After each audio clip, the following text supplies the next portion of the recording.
Well, I think your last point is exactly the right point, which is in the latest G7 summit that Japan played host to. Remember, the communique at the end of the meetings really tried to emphasize we must do more to stimulate global economic growth, not so much by just solely depending on monetary stimulus, but also turning on the fiscal spigot as well.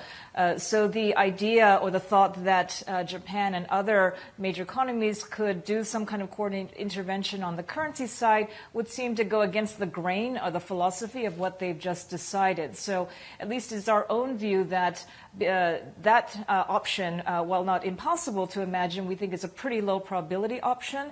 And at this point, I think it's really dependent on the BOJ to try to do more easing, which we do expect will come out sometime next month. Obviously, unilateral easing more from the BOJ may not necessarily do the trick. But again, we think that in this sort of extraordinary environment, it's very hard for one economy or one central bank to really move the needle in a meaningful way. And of course, intervention, I think, does carry a lot of political risks, as I alluded to earlier. Indeed. So you're expecting further easing by the BOJ next month. That is July. What form, shape would that take?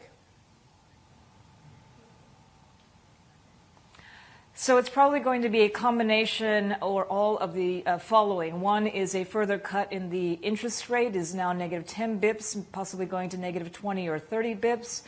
Second is to help give some relief to the banking sector, a possible cut in the interest rate on the loan support scheme, so essentially giving banks the ability to borrow from the Bank of Japan at a negative interest rate. And third is augmenting the ETF purchase program. They're currently buying about 3.3 trillion yen of ETFs per annum. We think they could at least double that in the future. Now, all told, this is not, for example, game-changing content. This is more incremental stuff on top of what they're already doing.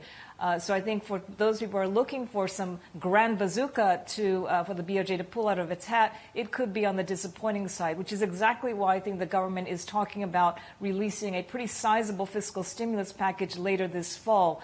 There are talks of the magnitude exceeding possibly or getting close to 2% of GDP, so 10 trillion yen or more, with the content really focused on boosting domestic consumption.